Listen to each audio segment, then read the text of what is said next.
Hi, hello, hi. Rowan here. It's Sunday. We've got a new alphabet tag from Jim. I will do this one as I have done. I skipped one. I don't remember which one I skipped, but I've done all of them but one. It's August 29th.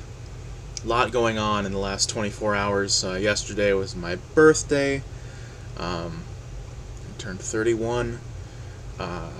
It was a good birthday. Had pizza and cake with my parents, and then a couple friends and I went to one of my favorite places in the world, the Trilon Cinema in South Minneapolis, to see a screening of Harmony Korine's film Spring Breakers, which was lovely. The people I went with, I don't think liked the movie very much. Not terribly surprised. I love that movie. And then today, of course, the 29th, we had the surprise early morning release of Kanye West's new album, Donda. I listened to half of it. It's very long. It's almost 2 hours long. And it's better than the last couple, but it didn't blow my mind or anything. Anyways, let's talk about books. Let's talk about not those things. Let's talk about stuff with O. So the first prompt, O is for 124, the address from Beloved by Toni Morrison. Is there an address in your reading that stands out? The only one that I could really think of, Jim mentioned in the original video, which is 221B Baker Street. Let me see if there's some that I'm not thinking of. Privet Drive, of course. That's the Dursleys' house from the Harry Potter series. 4 Privet Drive, yeah, that's definitely one, a big one. Most of the ones I'm seeing on this list are like, who would fucking remember that where Frasier's address from the show Frasier? Very weird. Yeah, so not a ton of ones that I feel like are iconic, you know. Also, I feel like for me personally, I think of Privet Drive because it's like it's the first thing that Brad Neely says at the beginning of Wizard People, Dear Reader, as it shows the sign and he goes, Privet Drive. Privet Drive. The ominous fog makes the nighttime even more hoary and mysterious than usual here in suburban Britannia. Out from the shadows of God knows what dimension steps the oldest wizard in the books, the near-dead Dumbledore. He is clearly a powerful beast and walks with dignity despite his age and attire. He sees a cat that he knows right before he sets to work. And I just love Wizard People so much, and have for many years. If you don't know what that is, you probably don't.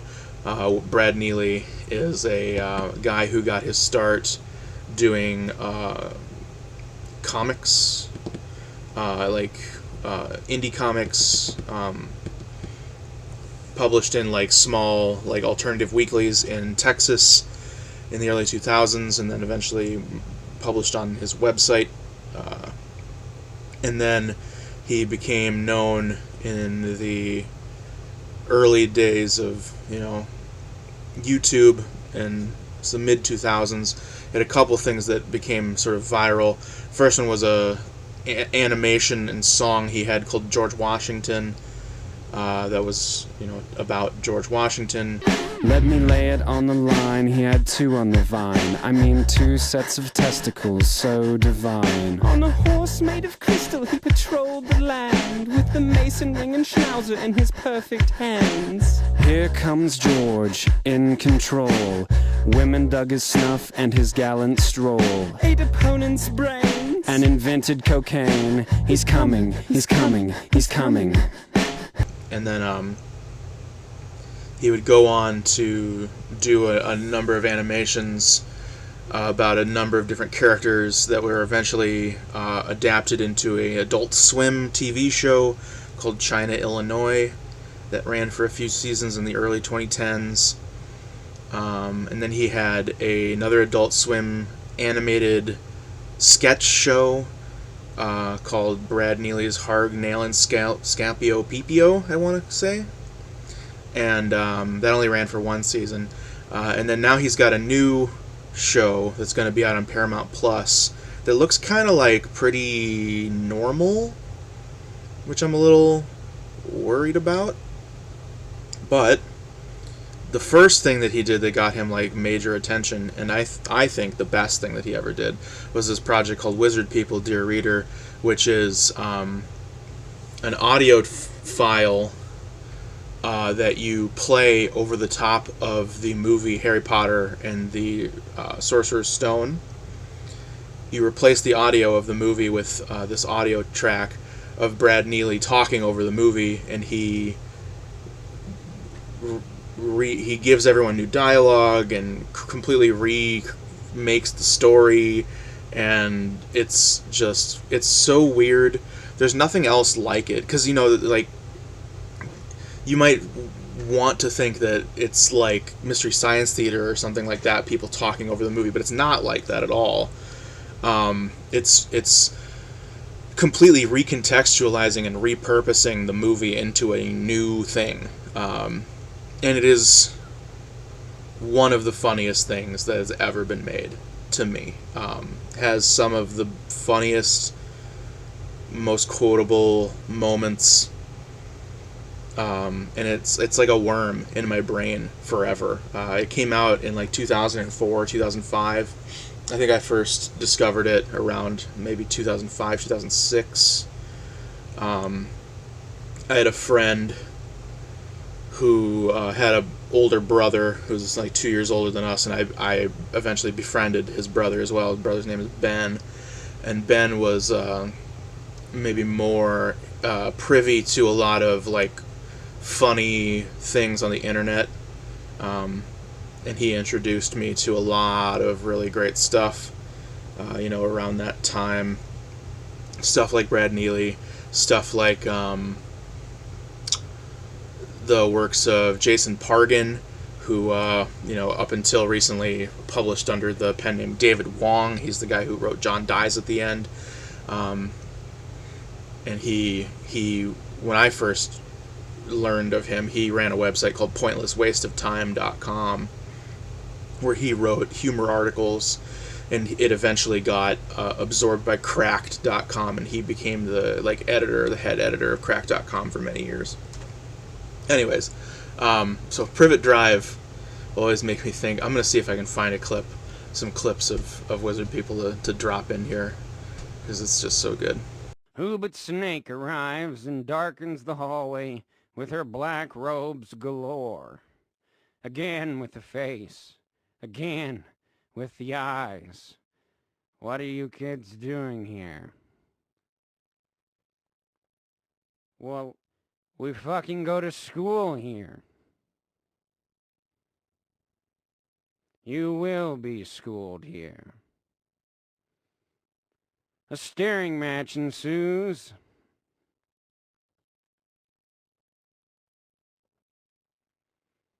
And of course Harry is the victor. As Snake takes her leave, Harry turns to his brother and sister in arms and declares, "I will feel her blood on my hands tonight!" O is for Once Upon a Time. What is your favorite fairy tale? The one that comes to mind is Hansel and Gretel. There's something very pleasing about how dark and weird that story is, to me. A lot of fairy tales and children's stories are very dark, but Hansel and Gretel is one of the darker, I would say. Also was a big inspiration on an album that I've listened to a lot this year which is the most recent album by Alex G.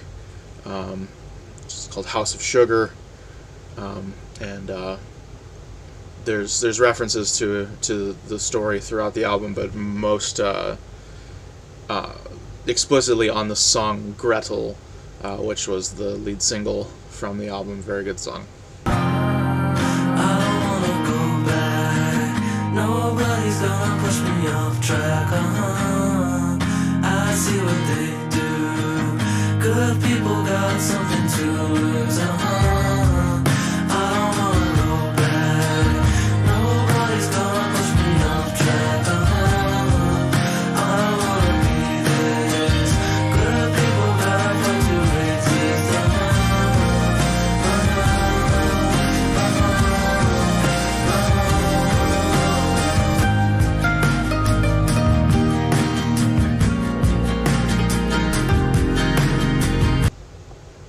O is for Observer's Books. Do you have any? So I'd never heard of these before Jim started talking about them in the video. I looked it up, and these were UK things. We don't have them in America. They seem pretty cool, though. I like that they're small. They're pocket-sized hardcovers. That's pretty cool. We had, things like them. Not really, this is not like them at all, but for some reason my brain was like, Zoo Books. Remember Zoo Books? That shit ruled.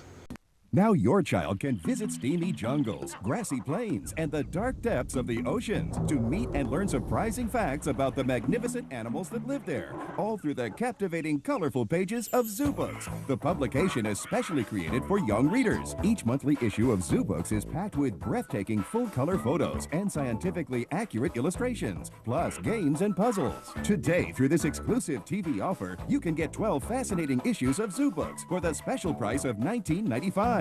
When you call and use your credit card, we'll include the Elephants issue as a gift. Plus, you'll also get the colorful collection of animal stickers and the tiger poster. So order Zoo Books today and send learning and fun to a child you love. To order 12 fascinating issues of Zoo Books for $19.95, call 1-800-441-2400. When you call, we'll include the bonus elephant issue, stickers, and tiger poster with your order. Call 1-800-441-2400. You must be 18 years or older to call. O is for Olga, Tokarczuk, and Orhan Pamuk. Have you read either of these Nobel laureates? I have not. Orhan Pamuk, he's one of those people where, I know that he's, really important.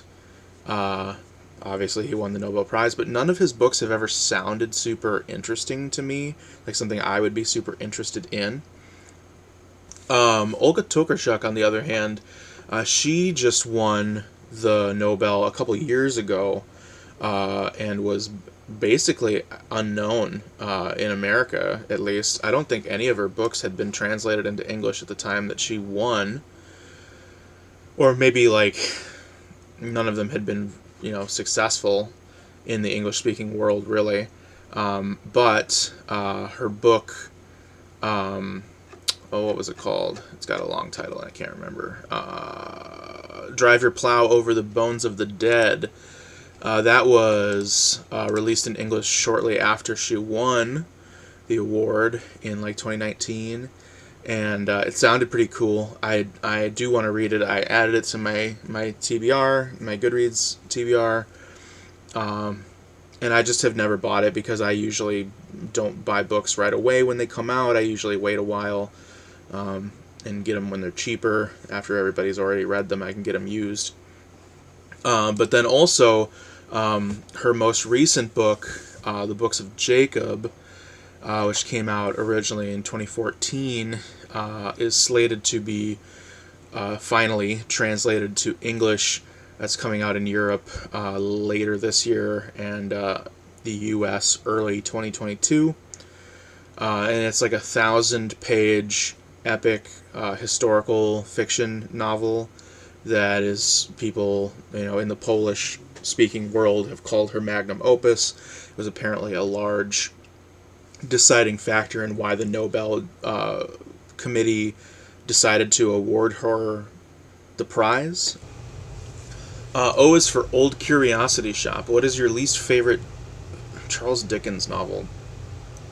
I've only read A Tale of Two Cities, and I didn't like it. It's just not my thing, I don't think. Just not for me. I do like the idea of like books you don't like by authors that you do like. Let's see if I can think of any. Something like Timequake by Kurt Vonnegut. I don't think that book is bad. I think it's a really cool idea, but it also, I think, is just, compared to the rest of his works, is just, it's not nearly as good. O is for the oldest. What's the oldest book in your collection? I'm going to go, hang on, I have some ideas. Yeah, so, I've got a lot of older, not super old, mass market paperbacks of like sci-fi stuff, most of which is like 70s editions, lots of Philip K. Dick, and some other, random like pinch-on paperbacks from the 70s. But this one I think is the oldest book I actually have, and it's Earthman Go Home by Harlan Ellison. This is just sort of like a random collection of Harlan Ellison stories. First published in '62 under the title Alice in Wonderland. This is the third printing from July of 1968. I haven't read this. I don't believe I've read any of the stories in it either. I've only read a couple of Harlan Ellison stories. But I have, of course, read I Have No Mouth and I Must Scream, which is an amazing, amazing story. One of the best short stories I've ever read. And I've also played the early 90s point-and-click adventure video game based on the story, which was also partially written by Harlan Ellison, the game adaptation, and Harlan Ellison is the voice of Am, the evil computer in the game as well. Very good game. Had been kind of forgotten for a long time, and then had something of a renaissance resurgence after it got put up on digital platforms a couple years ago. You can get it on Steam and GOG and things like that if you're interested. Very good game. Very dark, very depressing, very disturbing game, especially for the time. Very heavy at a time when games didn't often have that much of an emphasis on story, which is cool. O is for Oxford. What was the last book you read set at a prestigious university? I don't know about prestigious. The last book I read that was set at a university was Stoner by John Williams. But that doesn't take place at a prestigious university. That takes place at the University of Missouri, which is like a state school, not a prestigious university. No shade against the University of Missouri, but it's not, an Ivy League institution.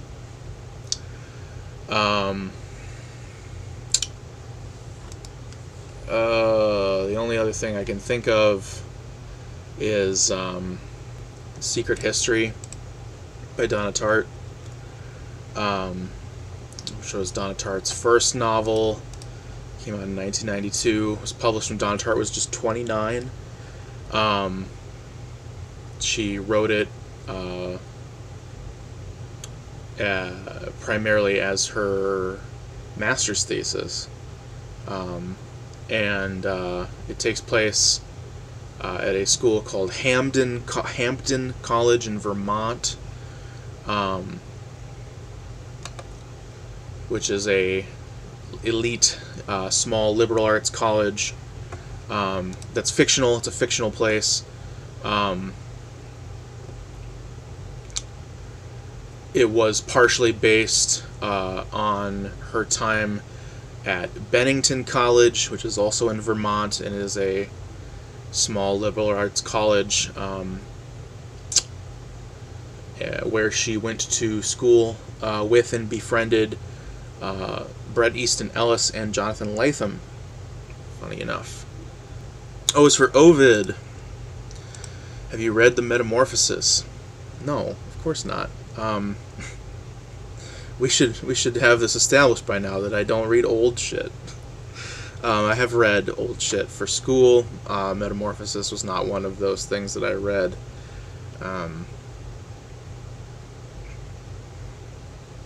You know, I know it's important.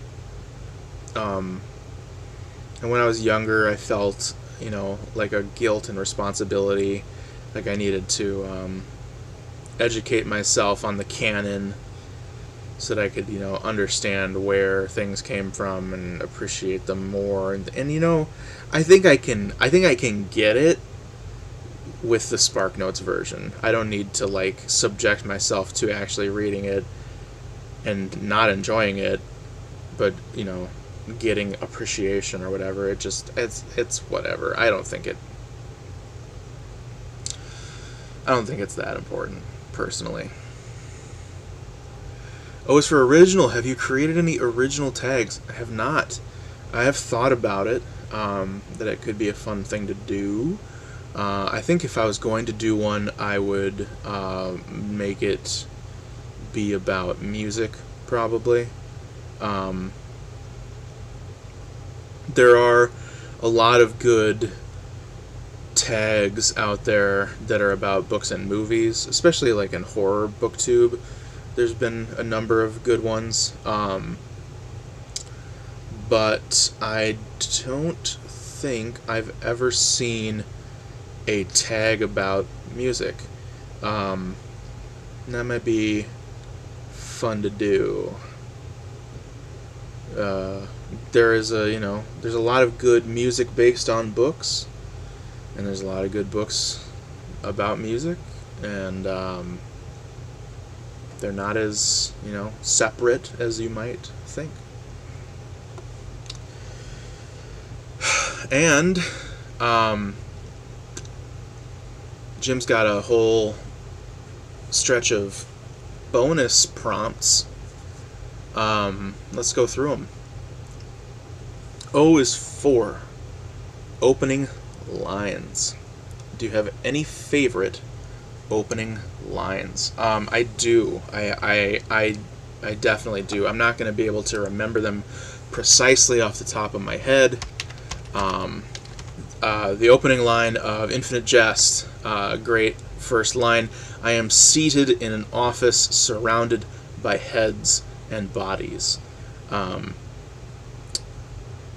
The opening, this is maybe a very minor spoiler. I don't think it's even really a spoiler for Infinite Jest, but you realize the book is known for being non-linear, written out of linear order, and the chapters are demarcated by the year that the chapter takes place in. However, of course, in the future of Onan, the year has been sold to corporate sponsorships, and so the year is given a name instead of a number, and it is only about a quarter of the way through the book that we learn the actual order that these years take place in.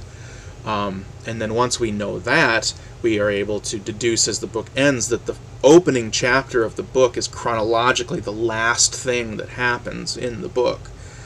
Creates this sort of loop that goes forever. And that there's actually, the book ends, and then there's a significant chunk of time that is skipped. And then we have that first chapter, which is chronologically the last thing that happens. And if you go back and read that first chapter again after you've read the whole book, there's all these very subtle allusions to these things that are that happened in that chunk of missing time. It could be argued that the majority of the plot or the story or the exciting things that happen all are happening in that missing time, which are only alluded to. Some spoilers here. That would include the assassination attempt on Hal's life that happens at the Whataburger Invitational tennis tournament, and there's reference to him and Don Gately hooking up and going to dig up James's grave, looking for the tape. Hal and Don never actually meet in the book, but it is referenced that they do meet in that first chapter. But also, I'm spoiling things. I'm sorry. I think that it doesn't really matter, though. Hal's mental state in that first chapter is very poor. He's reached a point where he can no longer speak.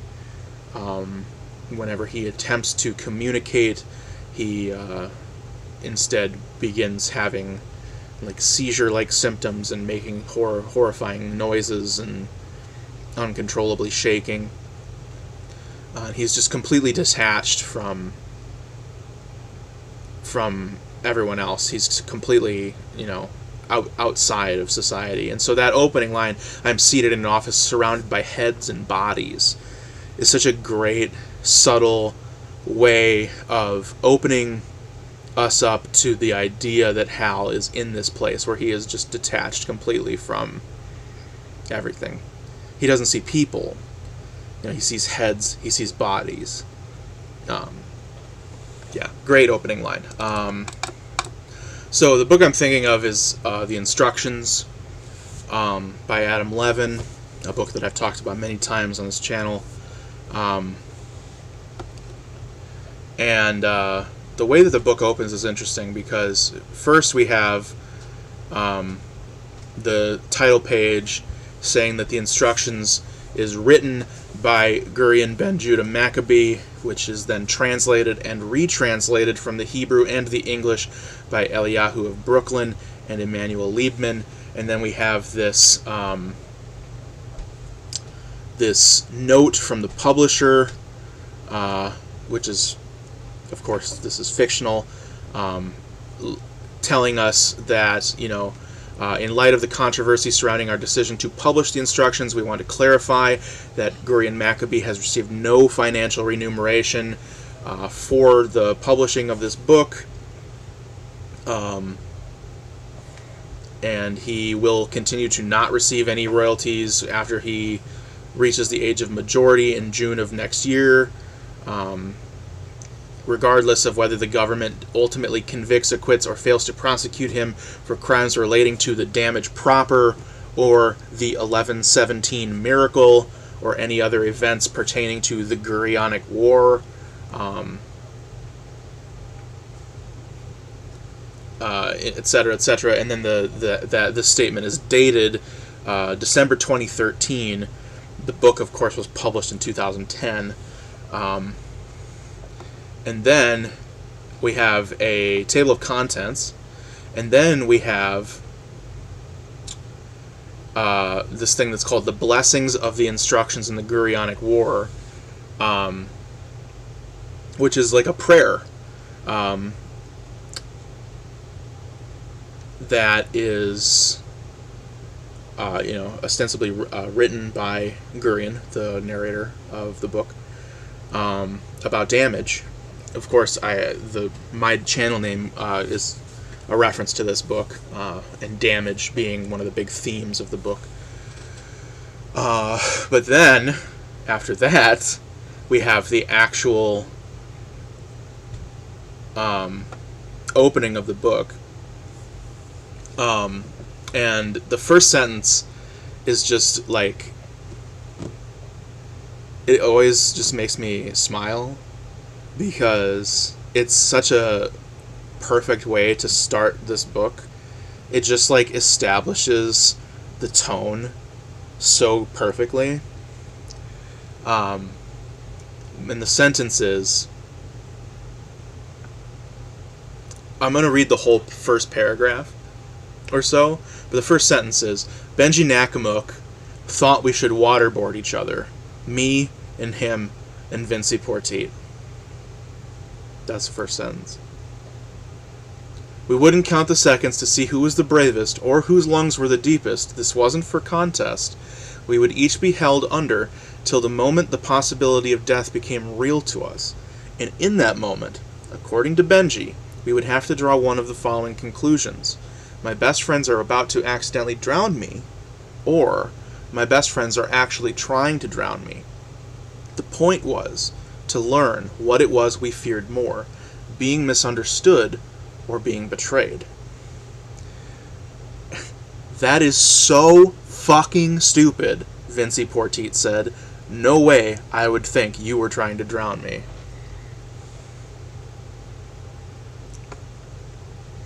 It's just like, it just sets the tone so good. I love this book so much. But just the fact that it opens with these kids waterboarding each other in the pool at school during gym class. So perfect. Used paperbacks, used hardcover copies of the instructions on Amazon, starting at 41 cents. $3.99 shipping, I'm sure. Read it. I know it's long, but it's so funny and so good and heartbreaking and just everything you want. O is for Obama. Have you read Becoming or A Promised Land? No, I haven't read any Obama books. I personally think that simping for politicians is super weak sauce.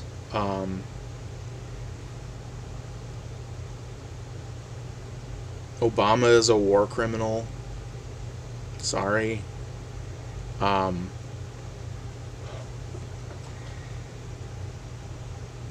Yeah, I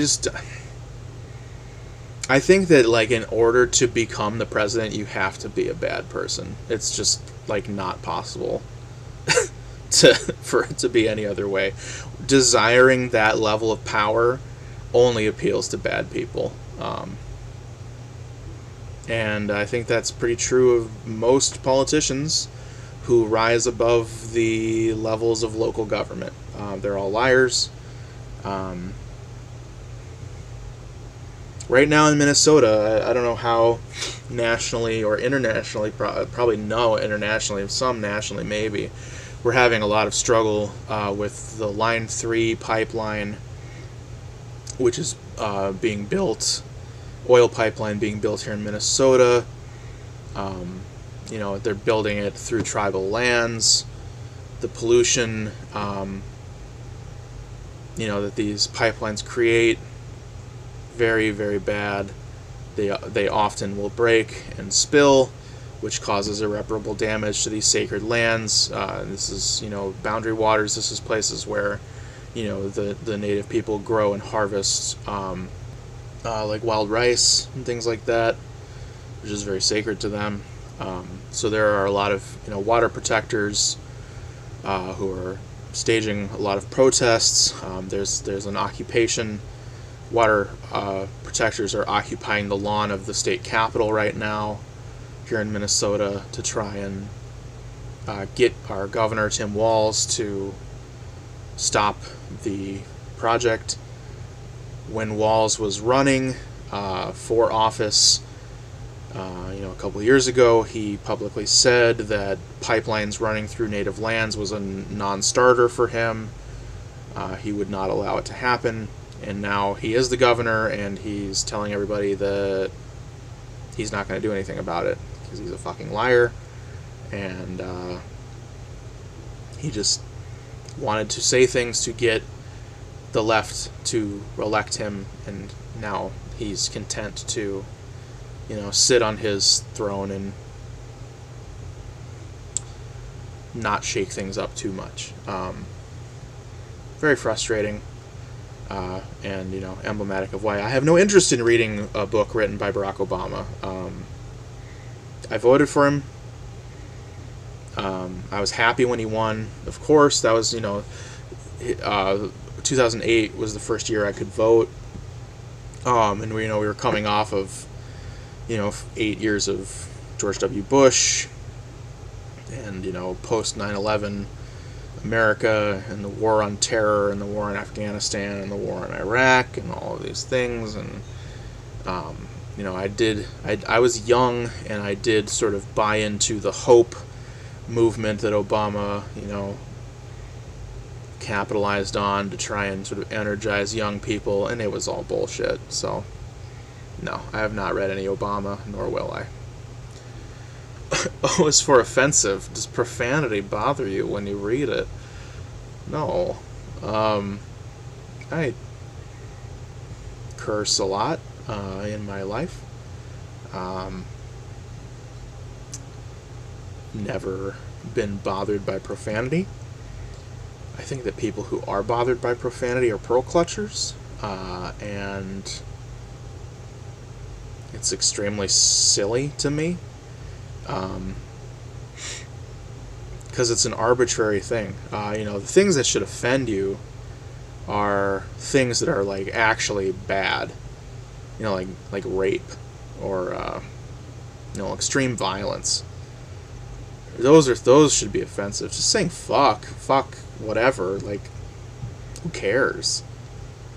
And then the fact that we can, create words like frick to just, or Battlestar Galactica's famous frack, and it means the same thing. There's no, practical difference, but one is acceptable, the other's not. It's completely asinine.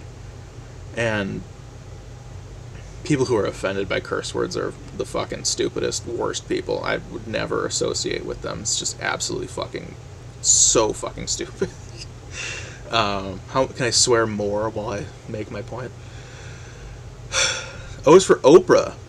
Have you read or started a book because of a celebrity endorsement? The Oprah Book Club is a weird thing, for sure.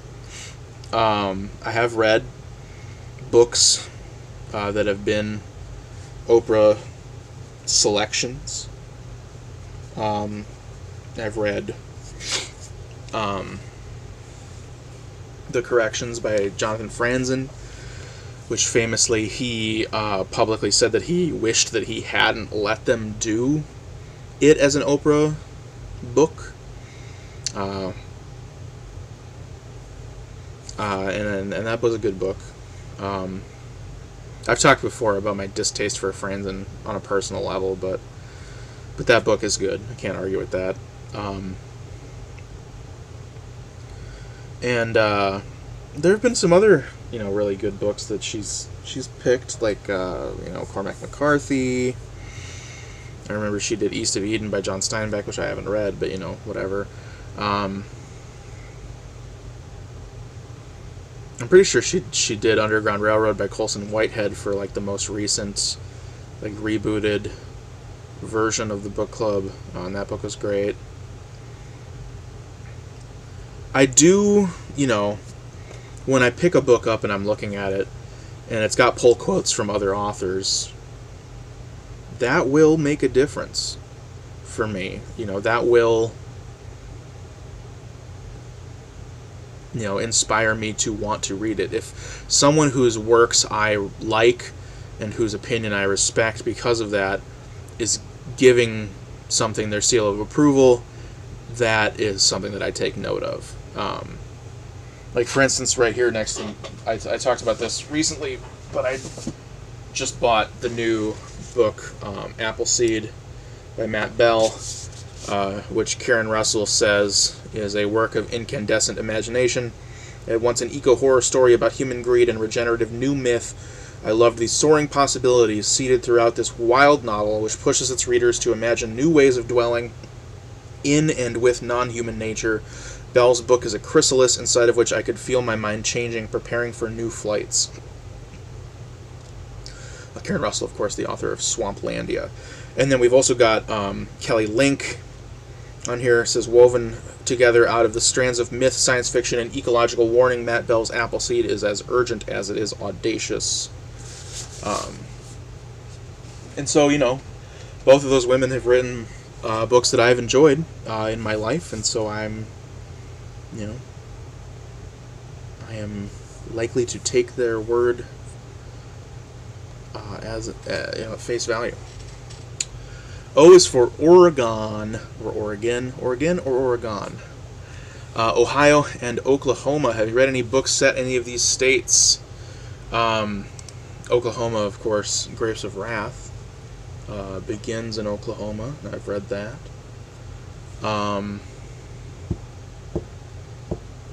Ohio.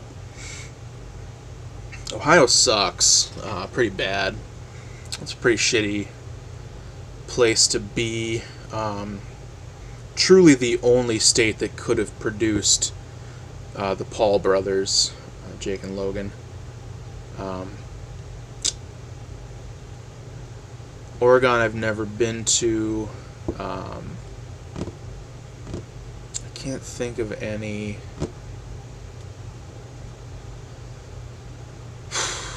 Can't think of any. No. Ontario. Have you read a book set in the province of Ontario? Scott Pilgrim, the graphic novel turned movie set in Toronto. Can't think of anything else. I've been to Ontario. I went to Toronto and Niagara on a little mini 2-day vacation 6 years ago. And had a jolly time in the 6 with my woes. And I literally was running through the 6 with my woes. I was running through the 6 with my woes. Yeah. I was running through the 6 with my woes. You know how that shit go. You know how that shit go. You know how that shit go. Run. It was great. Went to Chinatown, had a lot of fun. Saw the CN Tower. Refused to pay $40 to go to the top of it. Went to a really cool video game store.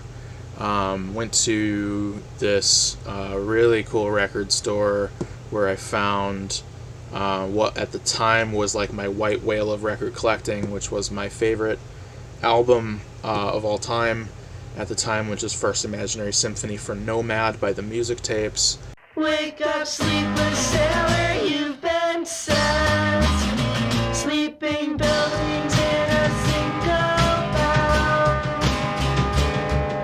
To be played up above, where the darkness does still linger yet.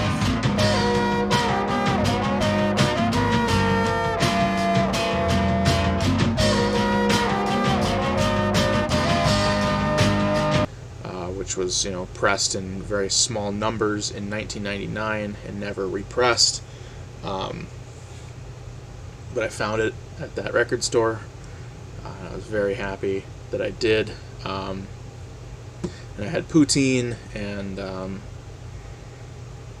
yeah, it was a great time in Toronto. So, O is for Orwell. What have you read by Orwell? I mean, I've read The Big Two. I've read 1984. And I've read Animal Farm. They're great. I'm never going to say they aren't. Personally, I like Animal Farm more. Personally, I think that we can learn more from Animal Farm. Personally, I think that Animal Farm is more of an accurate, depiction of modern society. I think it was more predictive. I think it was more prescient than 1984.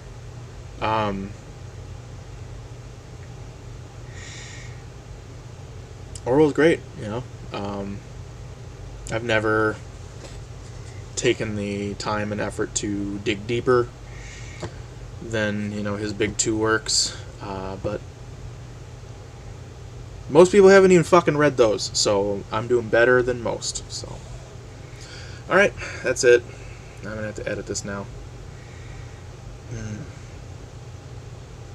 Thanks for watching.